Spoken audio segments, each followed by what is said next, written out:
Hello student, I am Kunal Kishore. Now my channel is Skyline Academy.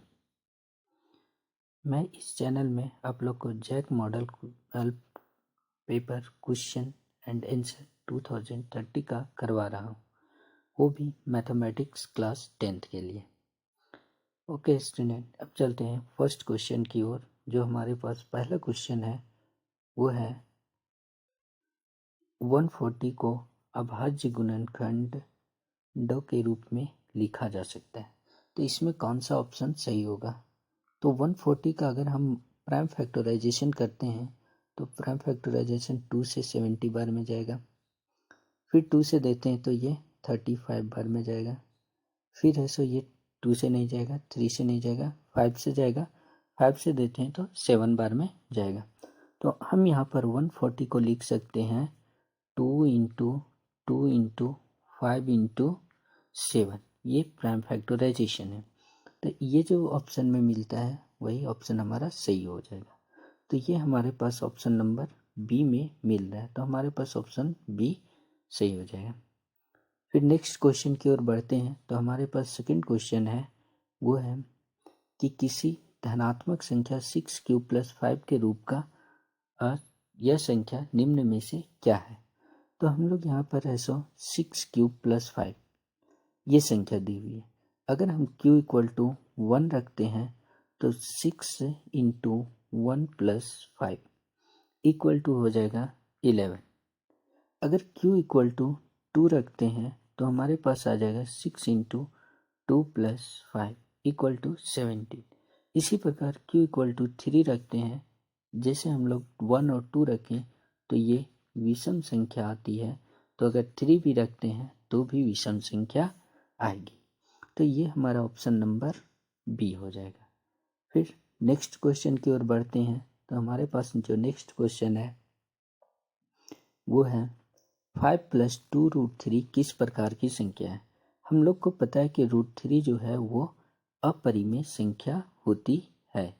तो अगर √3 अपरिमेय संख्या है तो ये जो 5 + 2√3 ये भी है सो एक अपरिमेय संख्या होगी, तो हमारा ऑप्शन सी सही हो जाएगा। नेक्स्ट क्वेश्चन की ओर बढ़ते हैं। हमारा पास है क्वेश्चन नंबर 4। क्वेश्चन नंबर 4 है कि दो धनात्मक पूर्णांक a तथा b दिए रहने पर यदि अद्वितीय पूर्ण संख्याएं q तथा r विद्यमान है तो निम्न में से कौन सा कथन सही? तो हम लोग ये चीज विभाजन एल्गोरिथम में पढ़ चुके हैं, a = b³ + r। तो जिसमें r का वैल्यू जो है वो b से छोटा होता है और 0 से बड़ा या बराबर होता है। तो ये जिस ऑप्शन में रहेगा वो हमारा ऑप्शन सही हो जाएगा। तो ऑप्शन है सो इसका बी, तो इसका ऑप्शन बी सही हो जाएगा। फिर नेक्स्ट क्वेश्चन की ओर बढ़ते हैं। Question number 5। क्वेश्चन नंबर 5 जो है हमारे पास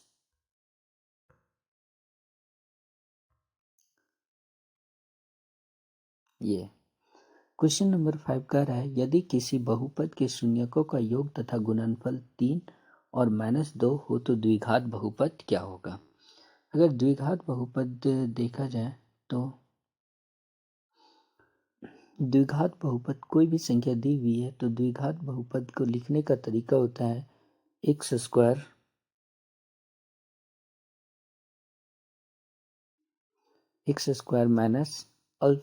+ beta into x plus alpha into beta. ये हम लोग इसको द्विघात बहुपद के रूप में लिख सकते हैं। तो यहाँ पर शून्यकों का योग और शून्यकों का गुणनफल दिया हुआ है।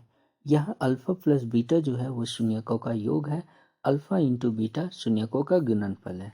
तो अगर देखते हैं तो अल्फा प्लस बीटा यहाँ पे क्वेश्चन में जो 3 दिया हुआ है और अल्फा इंटू बीटा जो है वो -2 दिया हुआ है।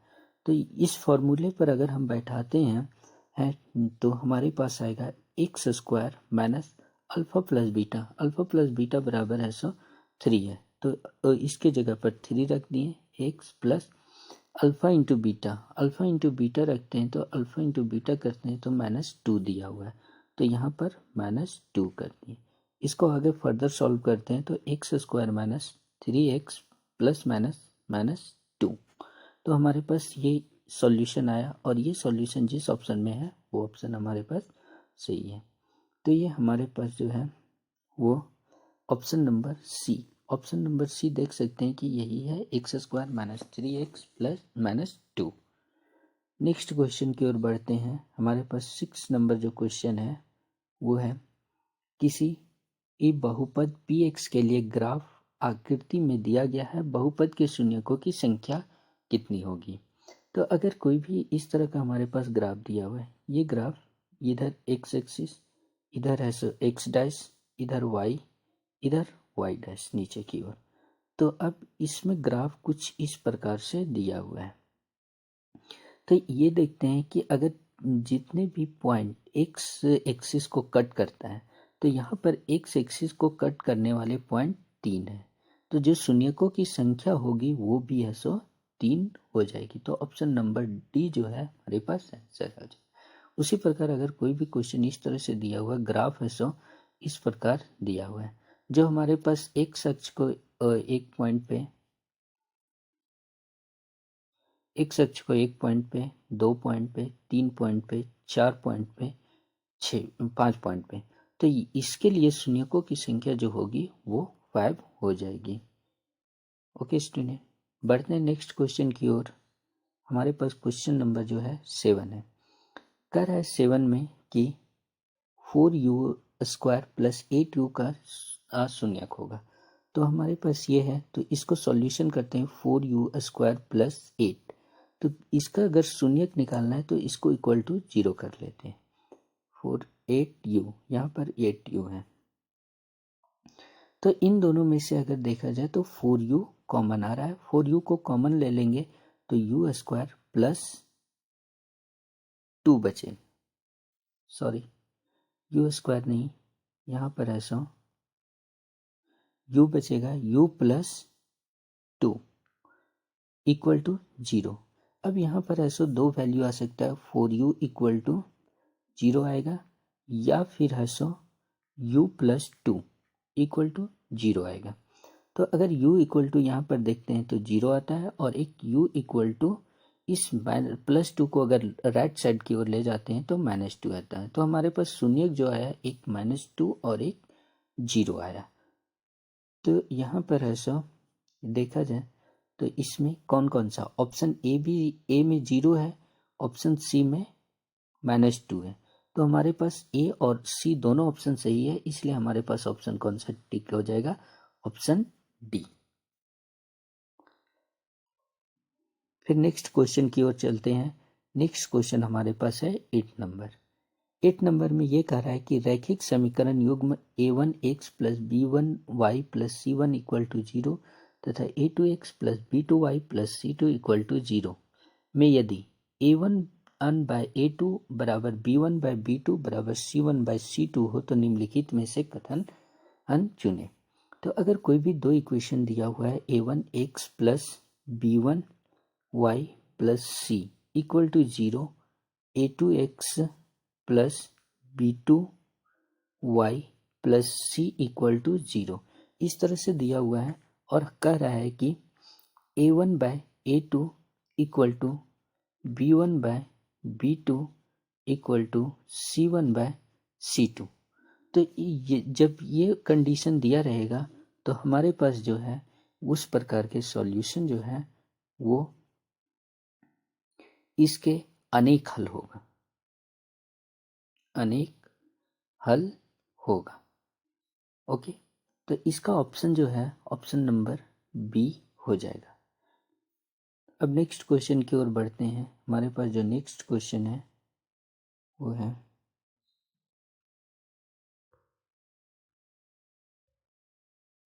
Question number 9। क्वेश्चन नंबर 9 जो कह रहा है वो कह रहा है कि समीकरण 6x minus 2y plus 9 equal to 0, 3x minus y plus 12 equal to 0 के द्वारा निरूपित रेखाएं समपाती है, समांतर है, प्रतिच्छेद है या लंबवत है।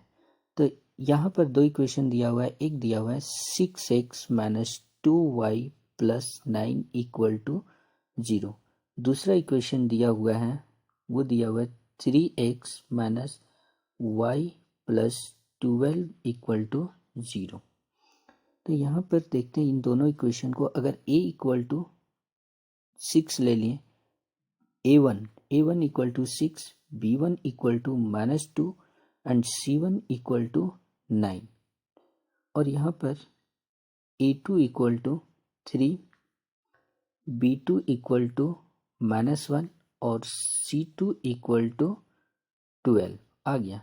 तो हम ये कंडीशन को चेक करेंगे, a1 बाय a2 बराबर b1 बाय b2 बराबर c1 बाय c2। इस कंडीशन को चेक करते हैं। तो a1 के जगह पर 6 बाय a2 के जगह पर 3 है तो 3 रखें, बराबर b1 बाय b2, b1 के जगह पर -2 और b2 के जगह पर -1,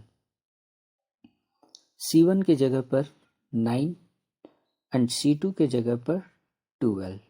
तो इन तीनों में देखते हैं कि 3 2 बार में कैंसिल हो जाएगा, ये 6 माइनस माइनस कैंसिल हो जाएगा, और यहाँ पर है सो अगर इसको 9 और 12 को कैंसिल करते हैं तो 3 3 जा 9 और 3 4 जा 12।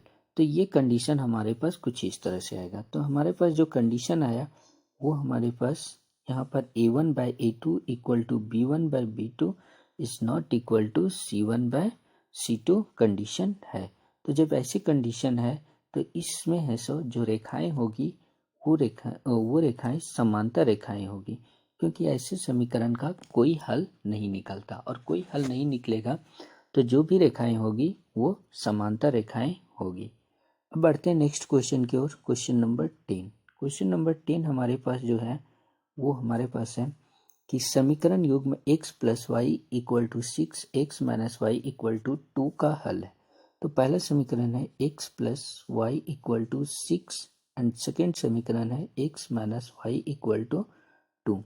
अब इन दोनों समीकरणों को ऐड करते हैं। इन दोनों समीकरणों को जब ऐड करते हैं तो ये प्लस वाई और माइनस वाई कैंसिल, यहाँ से x, ये x और ये x ऐड करेंगे तो 2x आएगा इक्वल टू, इन दोनों 6 और 2 को ऐड करते हैं तो 8 आता है। तो 2 और ये 4 कैंसिल हो जाएगा, तो यहाँ पर x इक्वल टू है सो 4 आ गया।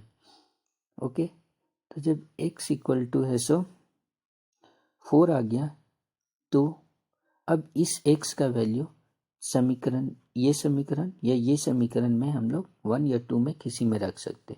तो अगर 1 में रखते हैं x plus y equal to 6 है तो x के जगह पर 4 रखते हैं तो 4 प्लस वाई इक्वल टू 6। यहाँ से y equal to 6 minus 4 equal to जो हो जाएगा 6 में से 4 माइनस करेंगे तो 2, यानी कि ऐसा हमारे पास y का वैल्यू आ गया 2। तो y का वैल्यू 2 एंड x का वैल्यू 4, तो जो इसका हल होगा 4 एंड 2। तो कौन सा ऑप्शन में आ रहा है 4 और 2, तो ऑप्शन नंबर डी में है। तो इस ऑप्शन को टिक करें। अब बढ़ते हैं नेक्स्ट क्वेश्चन की ओर। हमारे पास 11 में जो क्वेश्चन है वो है निम्नलिखित में कौन सा द्विघात समीकरण है। द्विघात समीकरण जो हमारे पास फॉर्मूला होता है द्विघात समीकरण का, ax square plus bx plus c equal to 0 इस रूप में रहता है। तो अगर कोई भी समीकरण इस रूप में रह गया तो वो द्विघात समीकरण का रूप होता है। तो एक एक चेक करते हैं। तो ऑप्शन नंबर ए को चेक करते हैं। ऑप्शन नंबर ए है x into x minus 3 equal to x square minus 7। तो अब इसको लेफ्ट हैंड साइड को सॉल्यूशन करते हैं तो x इंटू एक्स हो जाएगा एक्स स्क्वायर, फिर ऐसा एक्स स्क्वायर, फिर minus 3x equal to x square minus 7। अब इस एक्स स्क्वायर को अगर राइट हैंड साइड को लेफ्ट हैंड साइड लाते हैं तो एक्स स्क्वायर माइनस 3x। अब इस राइट हैंड साइड को लेफ्ट हैंड साइड लाते हैं तो minus x square plus 7 equal to 0 आता है। यहाँ पर माइनस एक्स स्क्वायर और एक्स स्क्वायर जो है वो घट जाएगा और घटने के बाद इसका वैल्यू 0 हो जाएगा। तो हमारे पास जो समीकरण बचा 3x प्लस 7 इक्वल टू 0 बचा। तो ये हमारे पास द्विघात समीकरण का रूप नहीं है क्योंकि x का अधिकतम पावर यहाँ पर 2 नहीं है। अब ऑप्शन बी की ओर चलते हैं। ऑप्शन बी जो हमारे पास है वो है x प्लस 1 का whole square equal to x square x square minus 5x। अब इसका सॉल्यूशन करते हैं तो यहाँ पर देखते हैं x प्लस 1 का होल स्क्वायर, फॉर्मूला पर ब्रेक करते हैं तो x square plus 2x plus 1, यानी कि a प्लस बी का होल स्क्वायर के फॉर्मूला पे है, तो इसको इस प्रकार ब्रेक किए। राइट हैंड साइड में एक्स स्क्वायर माइनस 5x है। अब इस राइट हैंड साइड को हम लोग लेफ्ट हैंड साइड में लाते हैं तो x square plus 2x plus 1। अब राइट हैंड साइड को एक्स स्क्वायर को ऐसे लेफ्ट साइड लाते हैं तो माइनस एक्स स्क्वायर, फिर माइनस 5x को लाते हैं तो प्लस 5x इक्वल टू 0। इसका फिर x square plus x square और माइनस एक्स स्क्वायर दोनों कैंसिल हो गया, और यहाँ पर देखते हैं 2x और 5x को ऐड करते हैं तो 7x आएगा, और ये प्लस 1 बच गया, प्लस 1 इक्वल टू 0 आ गया। तो ये भी ऐसा हमारा जो है वो इस रूप में नहीं है। X square plus B x plus C equal to 0 इस रूप में नहीं है, तो ये भी हमारा ऑप्शन नहीं होगा। ऑप्शन ए भी नहीं हुआ, ऑप्शन बी भी नहीं हुआ। अब है सो ऑप्शन सी की ओर देखते हैं। ऑप्शन सी हमारे पास है, ऑप्शन सी को चेक करते हैं। ऑप्शन सी जो है हमारे पास है एक्स प्लस 1 का whole square equal to 2 into x minus 3। इसका सॉल्यूशन करते हैं तो यहाँ पर भी a प्लस बी का होल स्क्वायर लग रहा है, तो इसको ब्रेक करते हैं। X square plus 2x plus 1 equal to, अब राइट हैंड साइड को सॉल्यूशन करते हैं तो 2x फिर माइनस 3 टू जा 6, ये हो गया। फर्दर इसको जब सॉल्यूशन करते हैं तो राइट हैंड साइड को अगर लेफ्ट हैंड साइड लाते हैं तो x square plus 2x plus 1, फिर 2x को अगर लेफ्ट हैंड साइड लाते हैं तो माइनस 2x, और माइनस 6 को लेफ्ट हैंड साइड लाते हैं तो प्लस 6 इक्वल टू 0 हो जाए। फिर आगे सॉल्व करते हैं तो एक्स स्क्वायर कोई और नहीं मिल रहा है तो एक्स स्क्वायर हो जाएगा 2x और माइनस 2x, एक प्लस में है और एक माइनस में है, तो ये जो है वो 0 हो जाएगा। यहाँ पर बच गया प्लस 1 और प्लस 6, तो इन दोनों को ऐड करते हैं तो 7 इक्वल टू 0। अगर देखा जाए ये जो हमारे पास है वो हमारा है क्वेश्चन, ये मैच कर रहा है, यानी कि जो हमारे पास ये आया एक्स स्क्वायर इस फॉर्मेट में मैच कर रहा है। A x square plus B x plus C equal to 0, जहाँ पर ऐसा एक ए का वैल्यू यहाँ पर 1 हो जाएगा, बी का वैल्यू यहाँ पर दिया नहीं है 0 रहेगा, एंड सी का वैल्यू है 7 आ जाएगा। तो ये हमारे पास ऑप्शन नंबर सी मैच कर रहा है, तो ऑप्शन जो है ऑप्शन नंबर सी है सो हमारा टिक हो जाएगा, और फिर ये हो गया। अब बढ़ते हैं नेक्स्ट क्वेश्चन की ओर। हमारे पास क्वेश्चन नंबर है 12।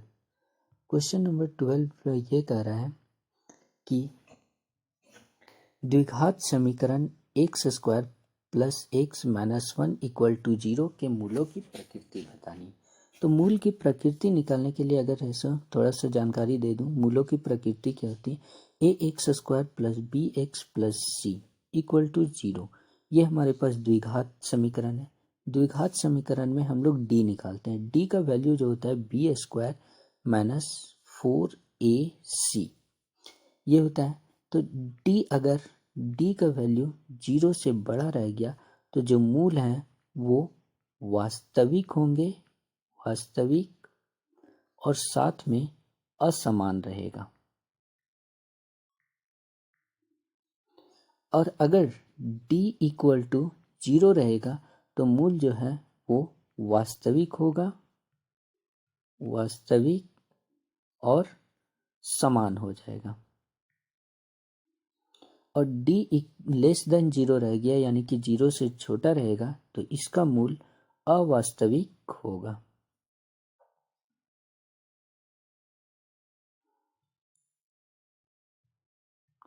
अवास्तविक मूल आएगा, जिसको हम लोग इसका मूल इमेजिनरी नंबर में आ जाएगा, यानी कि ऐसा, और उसका सॉल्व नहीं हो पाएगा। तो देखते हैं अब यहाँ पर इसका देखते हैं कि जो हमारे पास इक्वेशन है वो इक्वेशन है x square plus x minus 1 equal to 0। यहाँ पर a का वैल्यू 1 हो जाएगा। अगर इस समीकरण के साथ मैच करवाते हैं, इस समीकरण के साथ मैच करवाते हैं तो a बराबर जो है 1 हो जाएगा, b बराबर 1 हो जाएगा, c बराबर माइनस 1 हो जाएगा। अब d का वैल्यू निकालते हैं। d बराबर बी स्क्वायर माइनस 4ac। तो b का वैल्यू है सो यहाँ पर 1 है तो 1 का स्क्वायर माइनस 4 इंटू a का वैल्यू जो है वो है, a का वैल्यू यहाँ पर देखते हैं, यहाँ पर तो 1 आता है तो 4 इंटू 1 फिर इंटू c का वैल्यू अगर देखा जाए तो c का वैल्यू यहाँ पर माइनस 1 है तो यहाँ पर माइनस 1 कर दिए। अब इसको सॉल्व करते हैं तो 1 का स्क्वायर 1 हो जाएगा। उसके बाद फिर ऐसा माइनस और माइनस, ये माइनस और ये माइनस मिल के है सो यहाँ पर प्लस हो जाएगा। फिर इसको मल्टीप्लाई करते हैं तो 4 इंटू 1 इंटू 1 4, यानी कि क्या आ गया 5 आ गया। 5 जो है वो 0 से बड़ा है तो 5 जब सो 0 से बड़ा है तो 0 से बड़ा रहने पर वो कैसा रहेगा, वास्तविक मूल रहेगा और असमान मूल रहेगा। वास्तविक और असमान, डी का वैल्यू 5 आया तो 0 से बड़ा। तो इसमें देखते हैं तो कौन सा ऑप्शन हो जाएगा, ऑप्शन नंबर ए। ओके, अब बढ़ते हैं नेक्स्ट क्वेश्चन की ओर।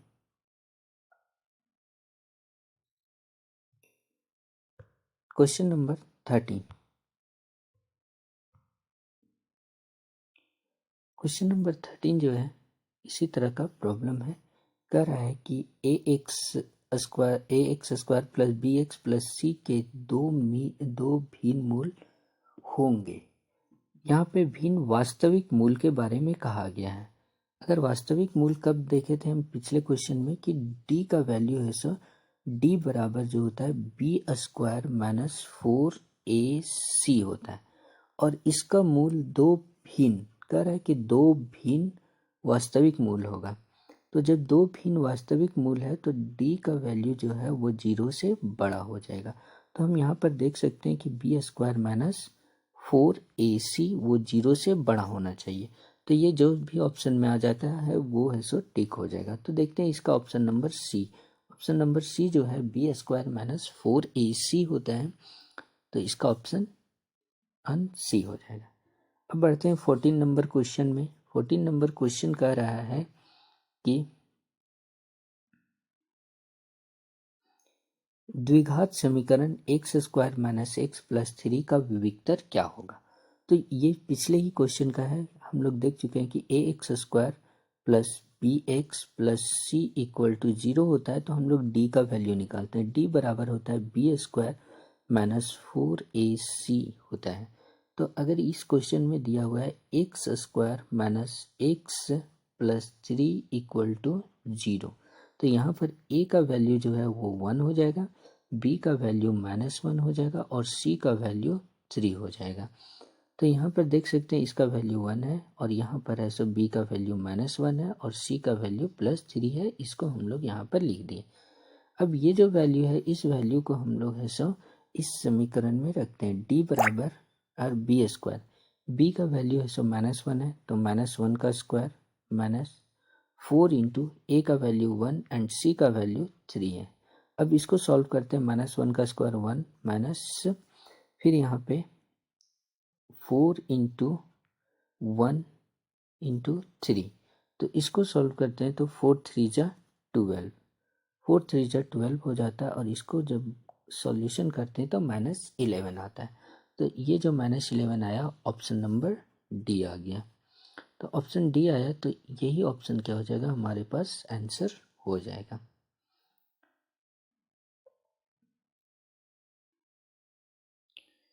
अब नेक्स्ट क्वेश्चन की ओर बढ़ते हैं। तो हमारा क्वेश्चन नंबर 15, क्वेश्चन नंबर 15 ये कह रहा है कि प्रथम पद ए एवं सार्वंतर डी वाले एपी का एनवा पद निम्न में से चुने। तो यहाँ पर ए दिया हुआ है, ए प्रथम पद दिया हुआ है और सार्वंतर डी दिया हुआ है। ए प्रथम पद इसको हम लोग प्रथम पद बोलते हैं। डी है सार्वंतर,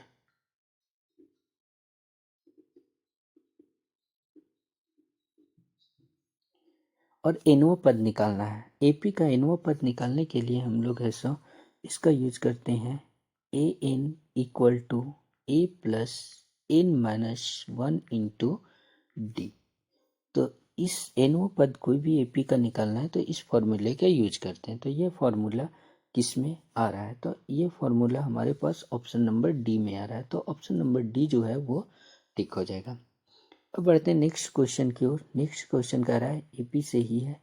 एपी इक्वल टू एपी दिया हुआ है 10 7 4 डॉट डॉट डॉट का 30वां पद क्या होगा। तो हम लोग ऐसे यहीं पे फॉर्मूला को देख चुके हैं कि ए एन इक्वल टू होता है a plus n minus 1 into d. तो ए का वैल्यू है सो यहाँ पर देखते हैं ए का वैल्यू क्या होगा 10 होगा। तो ए का वैल्यू 10 रखते हैं प्लस एन, एन जो है वो 30 है। तो यहाँ पर 30 माइनस 1 कर दिए। एंड डी, डी का वैल्यू है सो इन दोनों को माइनस करके निकालते हैं, मतलब कि दूसरा पद माइनस पहला पद। तो डी का वैल्यू यहाँ पर अलग से निकाला जा रहा है। D equal to 7 minus 10 equal to क्या आ जाएगा, यहाँ से देखते हैं तो -3 आ जाएगा। तो डी के जगह पर -3 पुट कर दिए। अब इसको सॉल्व करते हैं तो यहाँ पर 10 प्लस 29 इंटू -3 होता है। अब इसको सॉल्व करेंगे 10, ये प्लस और ये माइनस, ये दोनों मिलकर क्या होगा प्लस माइनस माइनस, और 29 3 जो होगा वो आ जाएगा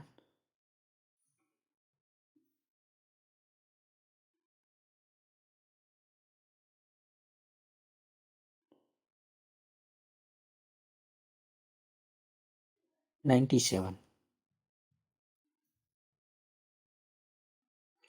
और 10 में से 97 को माइनस करेंगे तो -88,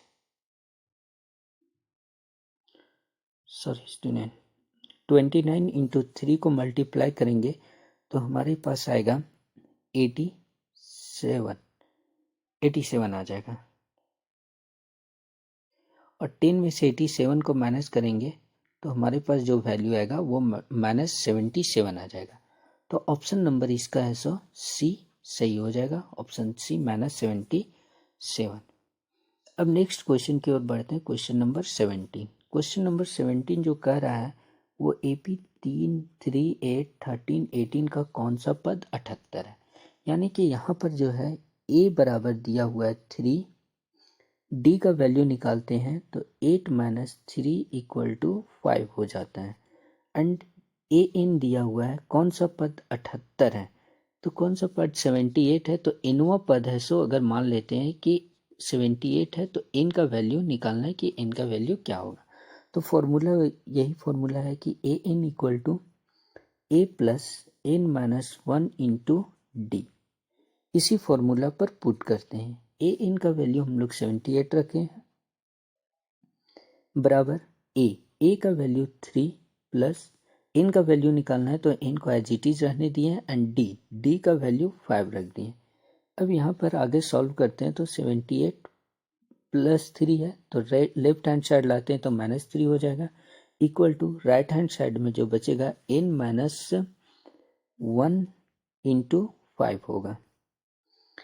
इसको फिर आगे सॉल्व करते हैं तो 78 में 3 माइनस होगा तो 75 बचेगा, और फिर है सो ये जो 5 मल्टीप्लाई में है इधर आकर डिवाइड में 5 हो जाएगा, इक्वल टू n माइनस 1।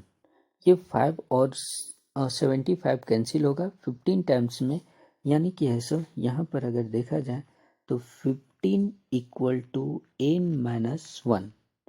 अब इस -1 को अगर लेफ्ट हैंड साइड में लाते हैं तो 15 प्लस 1 इक्वल टू n हो जाएगा। तो n का वैल्यू क्या आ गया यहाँ पर 15 प्लस 1 16, यानी कि 16वां जो पद है वो हमारे पास है सो और 78 आएगा। 16वां पद इस एपी में अगर देखा जाए 3 8 13 18 इस तरह से अगर 16वां पद जाएंगे, 16th टर्म जाएंगे, तो वो हमारे पास वैल्यू 78 दे देगा। तो कौन सा ऑप्शन हो जाएगा? Option number B. अब बढ़ते हैं नेक्स्ट क्वेश्चन की ओर।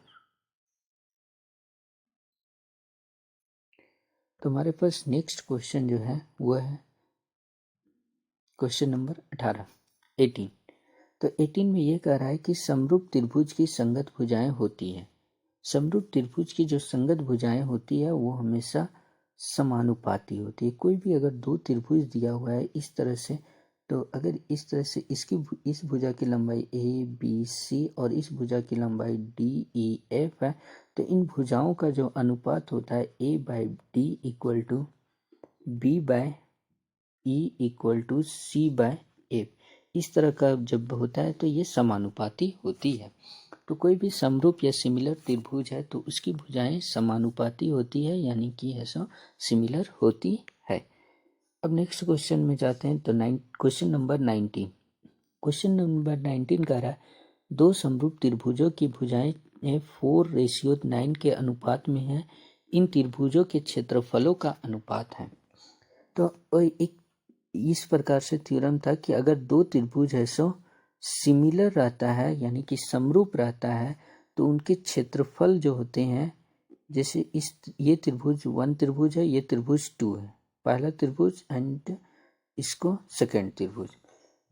तो इन अगर एरिया निकालते हैं पहला त्रिभुज का बटे एरिया निकालते हैं दूसरा त्रिभुज का, तो ये जो होगा इनकी संगत भुजाओं के वर्ग के समानुपाती होती है।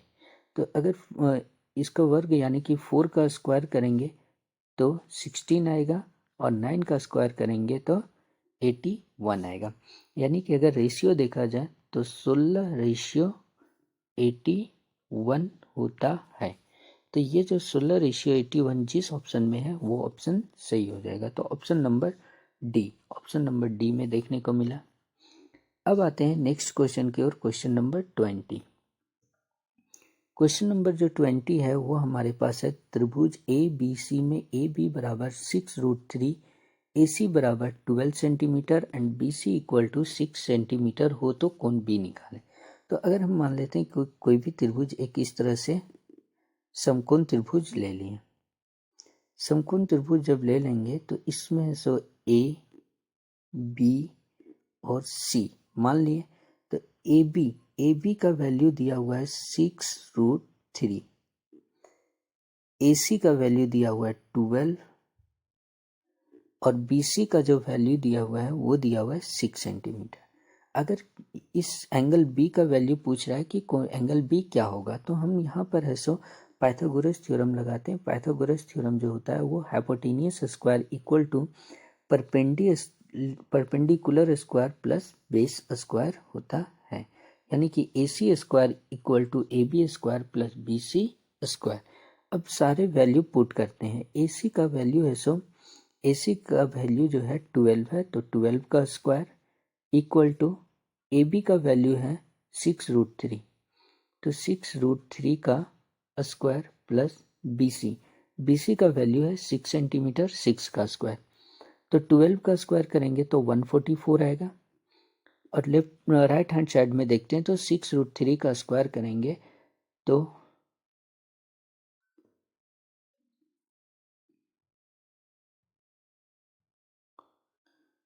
6√3 का स्क्वायर करते हैं तो 108 आता है, प्लस 6 का स्क्वायर करते हैं तो 36 आता है। तो अगर इधर RHS में सॉल्व करते हैं तो 108 प्लस 36 को ऐड करते हैं तो ये आ जाएगा 144। तो यहाँ पर देखते हैं कि 144 लेफ्ट हैंड साइड और राइट हैंड साइड में इक्वल है। ये कब हुआ? जब है सो पाइथागोरस थ्योरम को अप्लाई किए तब, यानी कि ऐसा जब ये पाइथागोरस थ्योरम किस पर अप्लाई होता है? समकोण त्रिभुज पर अप्लाई होता है। तो कोण बी का वैल्यू जो होगा वो 90 डिग्री का वैल्यू होगा। ऑप्शन नंबर सी सही। अब नेक्स्ट क्वेश्चन में बढ़ते हैं, क्वेश्चन नंबर 21। 21 में कह रहा है कि मूल बिंदु से एक बिंदु P E 3 4 की दूरी ज्ञात कीजिए, दूरी बताइए। अब यहाँ पे मूल बिंदु से बोला है, तो मूल बिंदु वो अगर किसी भी ओरिजिन का जो मूल बिंदु होता है वो 0 0 आता है। तो मूल बिंदु से पी बिंदु की दूरी निकालनी है, तो इसके लिए है सो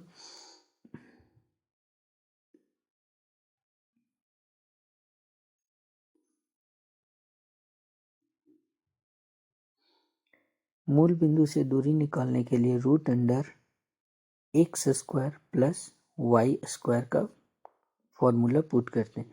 तो यहाँ पर x का वैल्यू देखते हैं p में कि x का वैल्यू 3 है, तो 3 का स्क्वायर प्लस y का वैल्यू देखते हैं तो 4 का स्क्वायर, यानी कि ये हमारे पास आ जाएगा 3 का स्क्वायर 9 और 4 का स्क्वायर 16, यानी कि इसको सॉल्व करेंगे तो √25 और ये फिर हल होकर 5 आ जाता है। तो 5 क्या हो जाएगा, यहाँ पर मात्रक हो जाएगा, 5 मात्रक है, सो इसका आंसर हो जाएगा। तो ये 5 मात्रक कौन सा आंसर में देखने को मिलता है हमें, तो अगर देखा जाए तो ऑप्शन नंबर सी, तो ऑप्शन सी सही हो जाएगा। अब बढ़ते हैं नेक्स्ट क्वेश्चन की ओर, क्वेश्चन नंबर 22। क्वेश्चन नंबर 22 कह रहा है कि बिंदुओं 2, 5 तथा 4, 7 को मिलाने वाले रेखाखंड का मध्य बिंदु निकालना है। तो अगर मध्य बिंदु निकालना है तो मध्य बिंदु निकालने के लिए एक सीधा सा एक है कि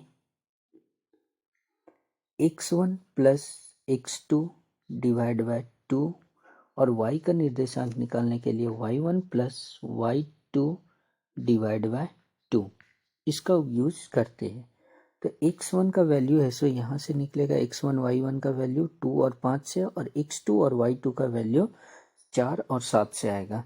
तो x1 का वैल्यू 2 रखते हैं, जो ये इससे आया 2 और 5 से, x1 का वैल्यू 2 एंड है सो x2 का वैल्यू 4, तो 2 प्लस 4 डिवाइड बाय 2, और y1 प्लस y2 को देखते हैं तो 5 प्लस 7, 5 प्लस 7 डिवाइड बाय 2, इसको सॉल्व करते हैं तो 2 plus 4 6 by 2 and 5 plus 7 12 by 2। अब ये कैंसिल हो गया तो 6 बच गया, ये यहाँ से कैंसिल हो गया 3 बच गया। तो अगर देखा जाए तो 3 एंड 6, 3 और 6 जो भी ऑप्शन में हो जाएगा वही हमारे पास आंसर हो जाएगा, ऑप्शन नंबर सी। अब नेक्स्ट क्वेश्चन की ओर चलते हैं। हमारे पास क्वेश्चन नंबर जो है 23। 23 में ये कह रहा है कि यदि 2 sin a बराबर sin 2a हो तो a का मान निकालें। तो यहाँ पर 2 sin a बराबर sin 2a, अगर a का वैल्यू ऑप्शन ए के लिए देख रहे हैं कि 30 डिग्री, a का वैल्यू 30 डिग्री a अगर पुट करेंगे तो 2 sin 30 डिग्री बराबर sin 2 इंटू 30 डिग्री हो जाएगा। अब इसको फर्दर सॉल्व करते हैं तो 2 इंटू साइन 30 डिग्री का वैल्यू होता है 1/2 इक्वल टू साइन, इसको 2 और 30 को मल्टीप्लाई करते हैं तो 60 डिग्री आता है, और यहाँ से ये लेफ्ट हैंड साइड में 2 से 2 कैंसिल 1 बच गया, और साइन 60 डिग्री का वैल्यू होता है √3/2, और ये दोनों बराबर नहीं है तो ऑप्शन ए भी नहीं होगा। उसी प्रकार 45 का चेक करेंगे तो 45 भी नहीं आएगा। और अब ऑप्शन सी को देख लेते हैं 0 डिग्री का वैल्यू रख के, तो 2 साइन 0 डिग्री बराबर साइन 2 इंटू 0 डिग्री, तो 2 इंटू साइन 0 डिग्री का वैल्यू 0 आएगा, और साइन 2 इंटू 0 का वैल्यू 0 आएगा। तो 2 इंटू 0 करेंगे 0 आएगा, साइन 0 का 0, तो इसका ऑप्शन है सो सी ऑप्शन सही हो जाएगा कि लेफ्ट हैंड साइड और राइट हैंड साइड बराबर आया, तो इसका ऑप्शन सी करेक्ट 0 डिग्री। अब बढ़ते हैं नेक्स्ट क्वेश्चन की ओर। हमारे पास नेक्स्ट क्वेश्चन है cos 48 degree minus sine 42 degree. तो यहाँ पर एक फॉर्मूला काम करता है, इस फॉर्मूला को मैं इधर साइड में लिख रहा हूँ, sine 90 degree minus theta equal to cos theta, ये फॉर्मूला काम करता है। तो जब इस फॉर्मूले का यूज करते हैं तो यहाँ पर cos 48 degree minus sine 42 degree. तो यहाँ पर कॉस 48 डिग्री को चेंज करते हैं फॉर्मूला इसके अकॉर्डिंग, तो साइन 90 डिग्री माइनस थीटा बराबर कॉस थीटा। तो कॉस थीटा को हम लोग यहाँ पे लिख सकते हैं sine 90 degree minus 48 degree. Cos theta यानी कि कॉस 48 डिग्री का वैल्यू जो होगा साइन 90 डिग्री माइनस 48 डिग्री के इक्वल होगा, और फिर है सो साइन 42 डिग्री। अब यहाँ पर साइन 90 डिग्री माइनस 48 डिग्री को माइनस करते हैं तो साइन 42 डिग्री आता है, और इधर भी माइनस साइन 42 डिग्री, और sine 42 degree minus sine 42 degree को करेंगे तो इसका वैल्यू 0 आएगा। तो जब 0 आएगा तो ऑप्शन है सो वो ऑप्शन नंबर बी सही हो जाएगा। ओके, अब आते हैं क्वेश्चन नंबर 25। क्वेश्चन नंबर 25 जो हमारे पास कह रहा है वो है, यदि साइन a बराबर 3/5 हो तो कॉस a का मान निकालें। तो हम लोगों को फॉर्मूला पता है कि sine square a plus cos square a equal to 1 होता है। तो यहाँ से हम लोग कॉस स्क्वायर a का वैल्यू निकालते हैं। कॉस स्क्वायर a बराबर 1 माइनस साइन स्क्वायर a, और यहाँ से फिर कॉस a इक्वल टू हो जाएगा root under 1 minus sine square a। अब इसमें सो वैल्यू पुट करते हैं 1 माइनस साइन स्क्वायर a, यानी कि इसका वैल्यू अगर पुट करेंगे root under 1 minus sine a। Sine a का वैल्यू 3/5 दिया हुआ है, तो 3/5 का होल स्क्वायर हो जाएगा, और फिर है सो इसको सॉल्व करेंगे तो 1 माइनस 3 का स्क्वायर 9 और 5 का स्क्वायर 25। इसको फिर हल करेंगे तो एलसीएम 25 आ जाएगा। 25 माइनस 9,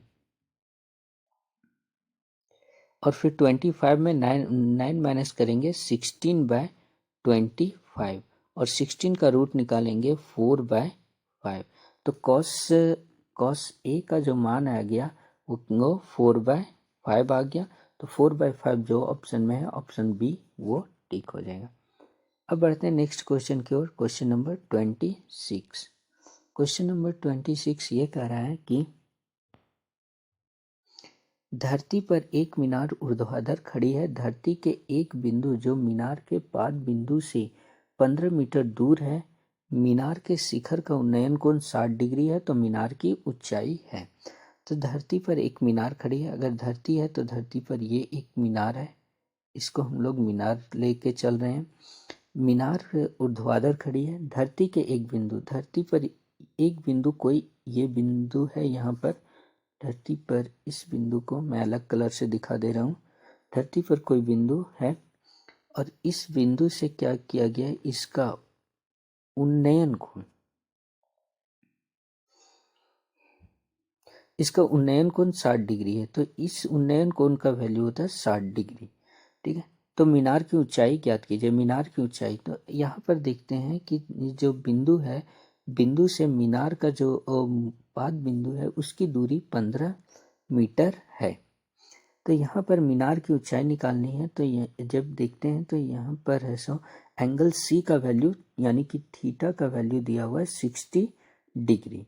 तो यहाँ पर जब एंगल सी है तो इसके सामने वाली भुजा ए बी जो भुजा होगी वो भुजा हो जाएगी लंब, और BC जो हो जाएगी वो आधार हो जाएगी।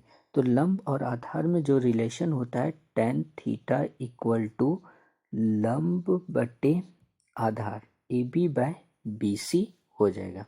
तो tan थीटा, tan यहाँ पर 60 डिग्री हो जाएगा। tan 60 डिग्री बराबर AB का वैल्यू निकालना है, यानी कि मीनार की ऊंचाई निकालनी है। तो AB/BC, BC को है सो 15 मीटर है। tan 30 डिग्री का मान होता है √3 बराबर AB/15।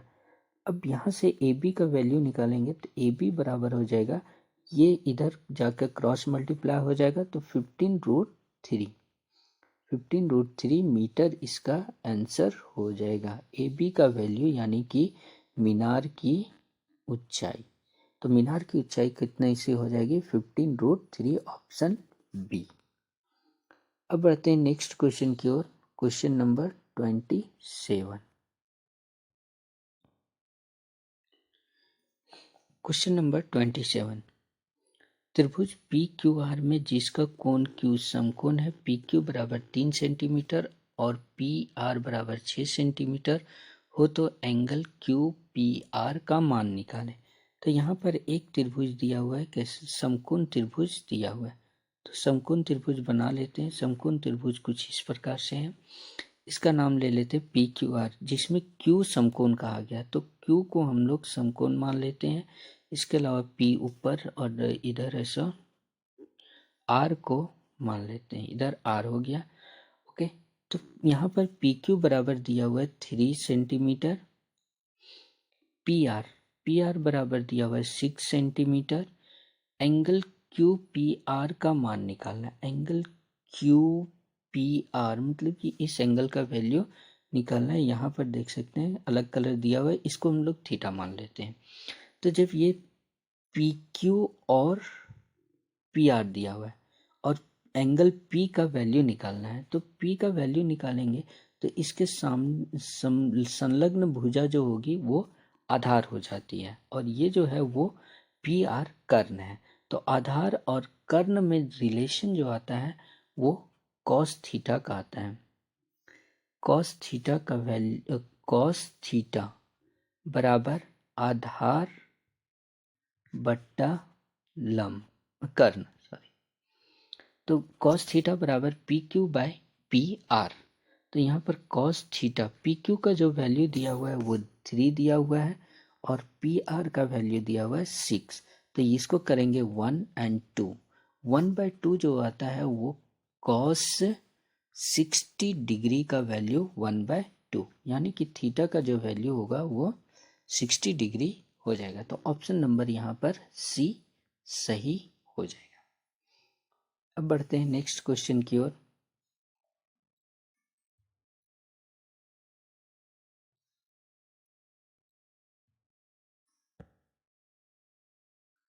ट्वेंटी एट में कह रहा है कि एक वृत्त, अगर एक वृत्त दिया हुआ है तो हम यहाँ पर वृत्त को ले लेते हैं।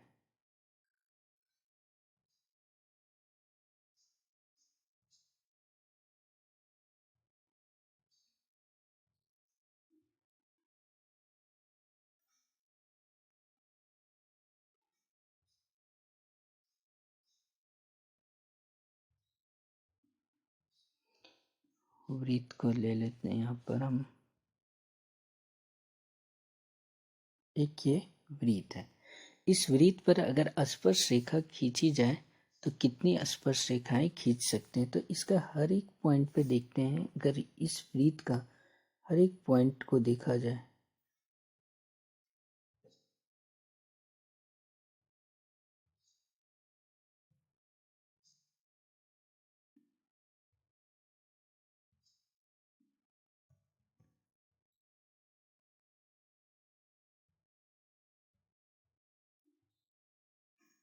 ओके, इसका हर एक पॉइंट को वृत्त के जिस भी बिंदु पर हर एक पॉइंट पर देखा जाए तो हर एक पॉइंट पर हम लोग क्या कर सकते हैं, एक स्पर्श रेखा खींच सकते हैं।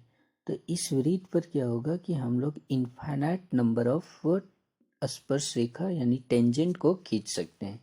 तो इसमें जो है वो क्या हो जाएगा, ऑप्शन ए, एक वृत्त पर ऐसा अनंत स्पर्श रेखाएं खींची जा सकती है। ठीक है, अब नेक्स्ट क्वेश्चन की ओर बढ़ते हैं। हमारे पास क्वेश्चन नंबर 29 ये कह रहा है कि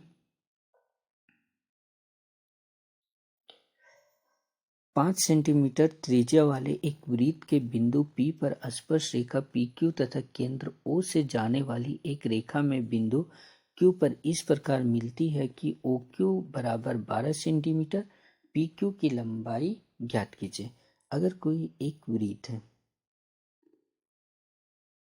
वृत्त इस प्रकार का वृत्त है जिसका केंद्र है सो O है। अब इस केंद्र से ये कहा गया है कि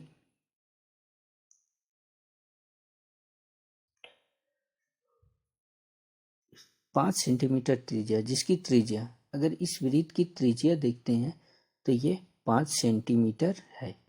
तो इस वृत्त की त्रिज्या वाले एक वृत्त के बिंदु P पर स्पर्श रेखा PQ एक यहाँ पर P बिंदु है, स्पर्श रेखा PQ केंद्र O से जाने वाली एक रेखा में बिंदु Q पर इस प्रकार मिलती है कि OQ बराबर 12 सेंटीमीटर। तो PQ की लंबाई ये ज्ञात कीजिए। तो हम लोग जानते हैं कि ऐसो त्रिज्या और स्पर्श रेखा आपस में लंब होती है। तो त्रिज्या और स्पर्श रेखा जब लंब होती है तो यहाँ पर OQ क्या हो जाएगा, कर्ण हो जाएगा। तो OQ square equal to OP square plus PQ square होगा। तो यहाँ पर OQ का वैल्यू निकालना है। OQ तो OP जो आया है वो सॉरी यहाँ पर OQ, ठीक है, OQ square equal to OP square plus PQ square हो जाएगा। तो अब यहाँ पर ऐसा ओ PQ का वैल्यू निकालना है। तो सारे वैल्यू पुट करते हैं। OQ का वैल्यू 12 का स्क्वायर, OP का निकालना है। तो OP का वैल्यू दिया हुआ है 5 सेंटीमीटर, तो 5 स्क्वायर प्लस PQ का वैल्यू निकालना है। तो PQ स्क्वायर रहने देंगे, 12 का स्क्वायर जो करेंगे तो 144 आएगा और 5 का स्क्वायर करेंगे तो 25 आएगा प्लस PQ स्क्वायर। अब यहाँ पर 25 को लेफ्ट हैंड साइड में लाते हैं तो 144 minus 25 equal to PQ square. अब यहाँ पर ऐसे 144 में 25 को माइनस करेंगे तो 119 आएगा और ये PQ स्क्वायर आएगा। स्क्वायर को अगर लेफ्ट हैंड साइड लाते हैं तो PQ का जो वैल्यू आएगा तो रूट अंडर 119 आएगा।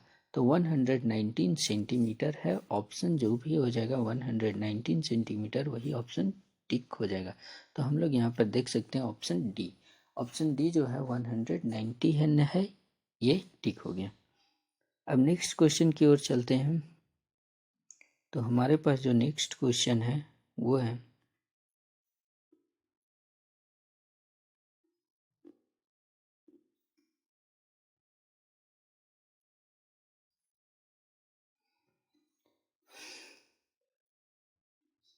Question number 30। यदि TP TQ O वाले किसी वृत्त पर दो स्पर्श रेखाएं इस प्रकार है कि एंगल POQ बराबर 110 डिग्री, तो एंगल PTQ बराबर होगा। अगर यहाँ पर एक वृत्त खींचा गया है इस तरह से, जिसका केंद्र O है और इस वृत्त पर दो स्पर्श रेखाएं खींची गई है कुछ इस प्रकार से, और इस स्पर्श रेखा TP और TQ स्पर्श रेखा है। तो यहाँ पर TP और TQ स्पर्श रेखा है। तो जब यहाँ पर देखते हैं TP और TQ स्पर्श रेखा होगी तो एंगल POQ यानी कि यह एंगल POQ, इसका वैल्यू दिया हुआ है 110 डिग्री।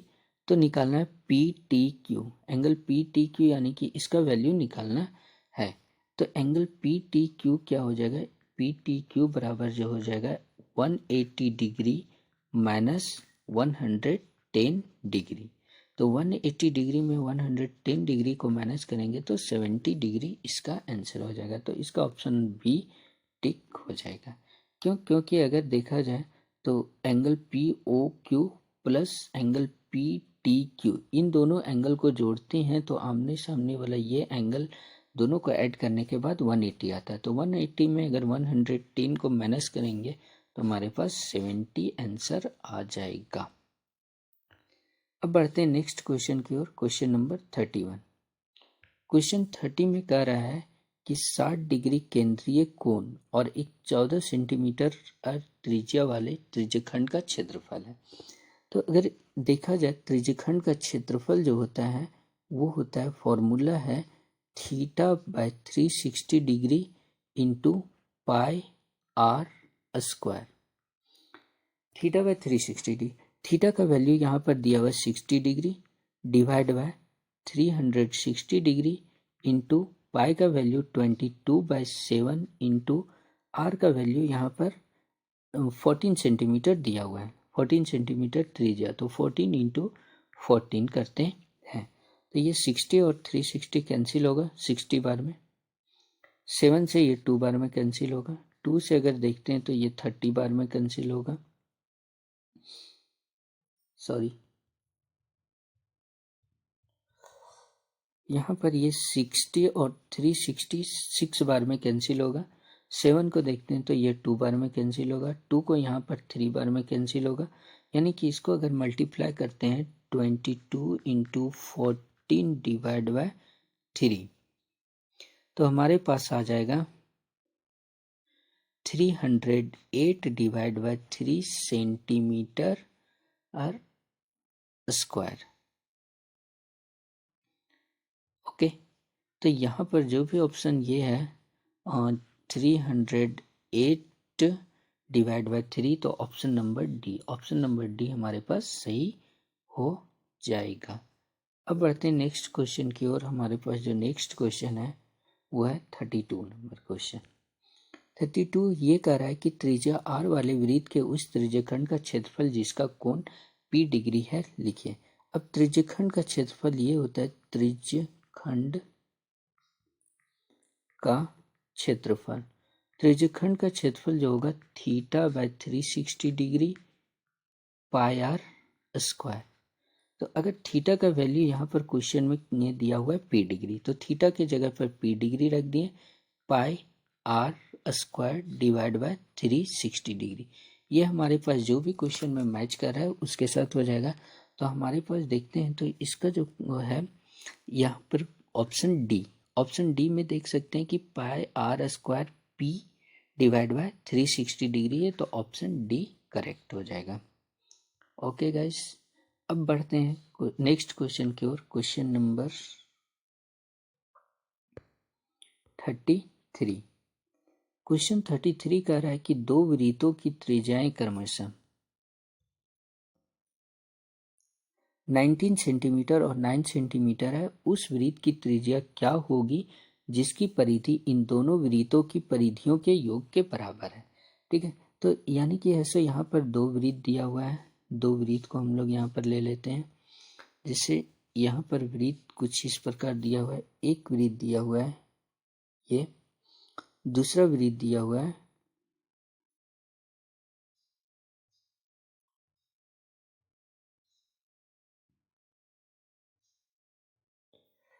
दूसरा वृत्त इससे बड़ा लेते हैं ये।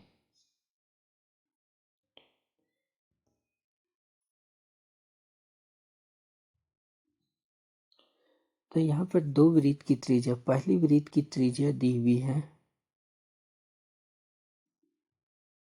बड़े वृत्त की त्रिज्या 19 सेंटीमीटर और छोटे वृत्त की त्रिज्या 9 सेंटीमीटर।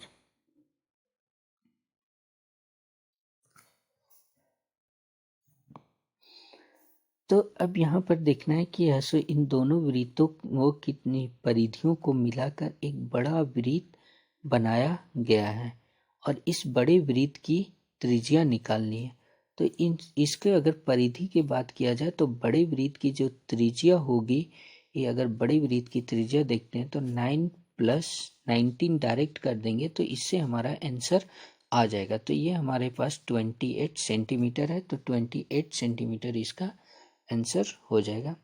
अब नेक्स्ट क्वेश्चन की ओर जाते हैं। 34 में कह रहा है कि सबसे बड़े बांस की लंबाई बताइए जो 12 मीटर और लंबे 9 मीटर चौड़े तथा 8 मीटर ऊंचे कमरे में रखी जा सके। तो जो कमरा होता है कुछ घनाभ के आकार का होता है, यानी कि क्यूबाइडल के शेप में होता है।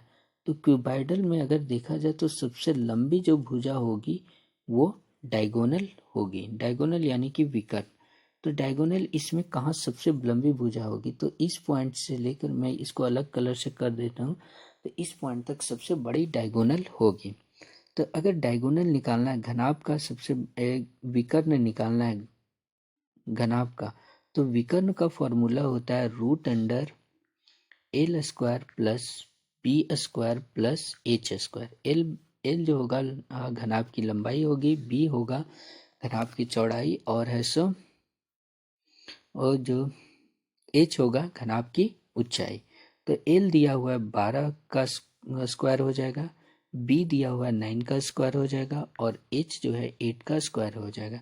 इसको सॉल्व करेंगे तो 12 का स्क्वायर 144, 9 का स्क्वायर 81 और 8 का स्क्वायर 64। इन सारे को जब ऐड करते हैं तो हमारे पास आ जाएगा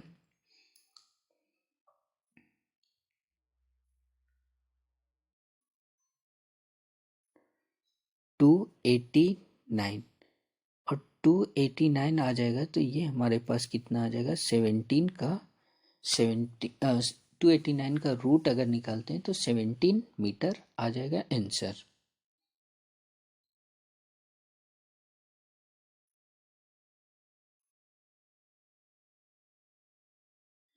तो इसमें है सो ऑप्शन बी 17 मीटर में टिक हो जाएगा।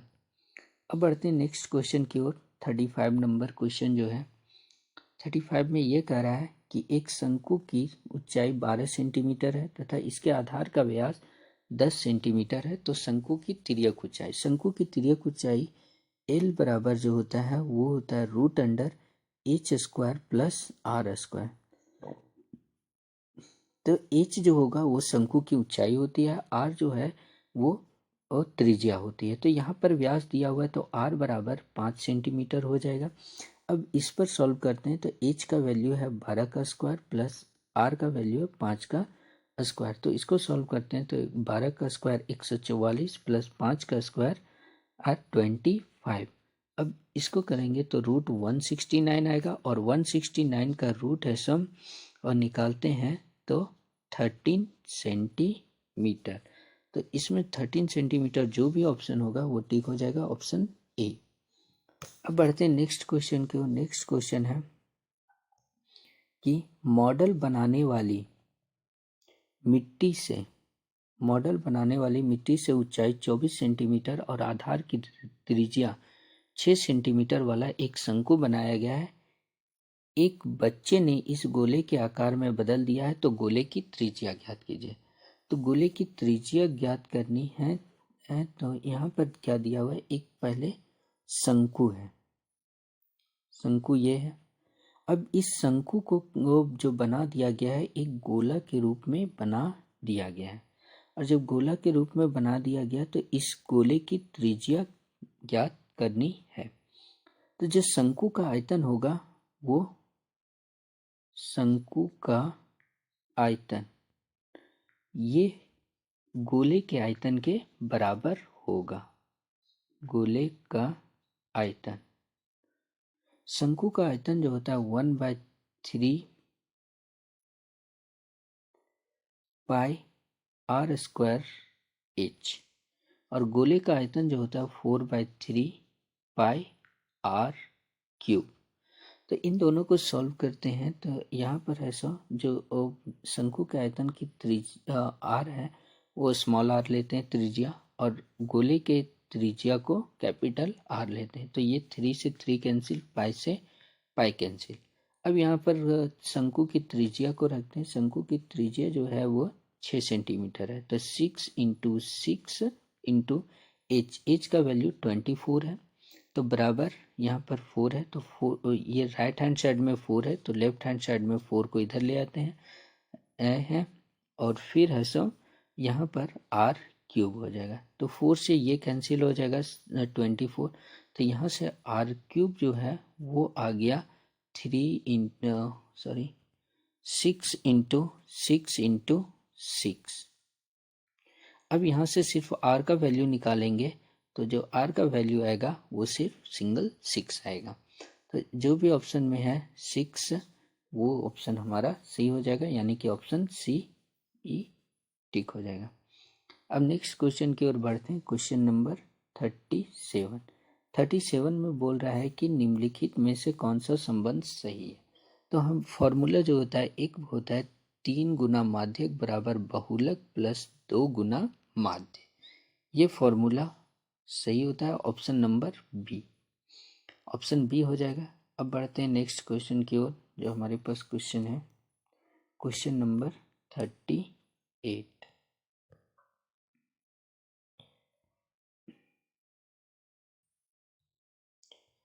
कह रहा है कि वर्ग अंतराल एवं संचयी बारंबारता के बीच खींचे गए आलेख को कहते हैं, क्या कहते हैं? त्वरण कहते हैं। इसका त्वरण होता है।